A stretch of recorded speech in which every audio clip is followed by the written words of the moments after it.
Bonjour et bienvenue dans cette nouvelle vidéo, dans cette série de vidéos pour répondre aux questions que vous aurez probablement à l'examen du droit commercial. D'accord? Donc on est arrivé à la deuxième question. Au cas où vous aurez cette question à l'examen, présentez les sources du droit commercial. D'accord? Donc pour répondre à cette question, on va voir voilà les différents types ou bien les différentes sources du droit commercial. D'accord? Donc, comme on a déjà vu que qu'est-ce que ça veut dire droit commercial, on a dit que le droit commercial, c'est l'ensemble des règles qui s'appliquent uniquement juste pour les commerçants qui exercent une activité commerciale, soit entre eux, soit avec leurs clients, soit à titre individuel ou bien à titre, voilà, sous forme d'une société. D'accord? Donc, c'est ça la signification du droit commercial.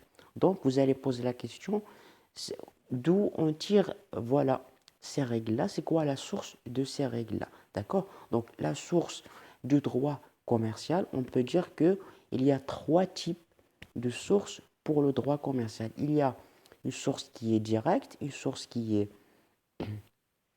indirecte. D'accord? Voilà, on peut dire que voilà, on a une source qui est écrite, une source qui est non écrite et une autre source qui est indirecte. Je vais vous expliquer. D'accord? Donc voilà, pour les sources directes, on a les sources écrites et non écrites. Pour les sources écrites, voilà, qu'est-ce qu'on a? On a la loi et on a les conventions internationales. Donc, première source du droit commercial, c'est la loi. La loi, qu'est-ce que ça veut dire loi? La loi, tout simplement, c'est des textes qui sont écrits sur les papiers, qui sont élaborés et votés sur le Parlement. C'est au niveau du Parlement que les lois sont s'établies et élaborées. C'est tous les, voilà, les partis du Parlement qui votent sur les lois. C'est des textes bien écrits, bien votés, bien réfléchis, qui dit voilà, par exemple, un commerçant, s'il n'a pas respecté un certain chose, il va aller en prison, ou bien voilà, qu'est-ce qu'il va faire, d'accord? Donc, c'est des textes qui sont écrits. Ça, c'est première source du droit. Deuxième source qui est écrite, c'est les conventions internationales, d'accord? Donc, les conventions internationales deviennent une source qui est directe pour le droit commercial parce que, voilà, récemment, avec la mondialisation, il y a plusieurs pays qui signent des conventions internationales, voilà, dans le cadre de la libre-échange et le commerce international avec d'autres pays. Donc, immédiatement, le commerce intérieur national d'un pays, ils doivent respecter les normes des conventions internationales. D'accord? Donc, ça aussi, les conventions internationales sont aussi comme source directe écrite du droit commercial. D'accord? Deuxième type, ou bien, voilà, c'est les sources non écrites, c'est-à-dire ce ne sont pas écrits.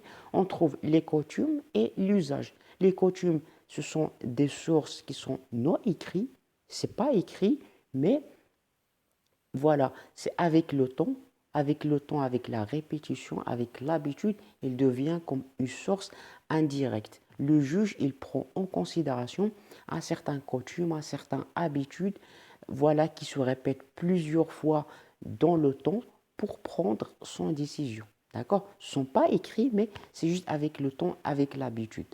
D'accord? Il y a les coutumes, il y a l'usage. Ce sont des sources non écrites. D'accord? Et troisième type, ce sont des sources qui sont indirectes. Les sources indirectes, qu'est-ce qu'on trouve? On trouve la jurisprudence et on trouve les doctrines. Qu'est-ce que ça veut dire jurisprudence? Tout simplement, la jurisprudence, c'est l'ensemble des décisions prises par le juge dans une situation. C'est la réflexion du juge. Parce que parfois, le juge peut tomber dans une situation où, voilà, c'est un peu compliqué. Donc, c'est sa propre réflexion, c'est sa propre voilà, propre réflexion, d'accord? Et pour les doctrines, ce sont tout simplement, voilà, le travail des docteurs, le travail des chercheurs sur un certain matière juridique. Donc, quand on trouve un docteur, un grand chercheur, un grand auteur qui a fait des travaux, qui a prouvé une certaine théorie, donc un juge ne peut pas faire un acte qui est contradictoire voilà, à ces recherches-là, d'accord? Donc, les doctrines sont aussi des sources indirectes pour le droit commercial. D'accord? Donc, en général, c'est ça les trois sources du droit commercial. J'espère que vous l'avez compris. Voilà, c'est la fin de cette vidéo. On se retrouve dans le reste pour continuer les questions-réponses. Et je vous dis bon courage.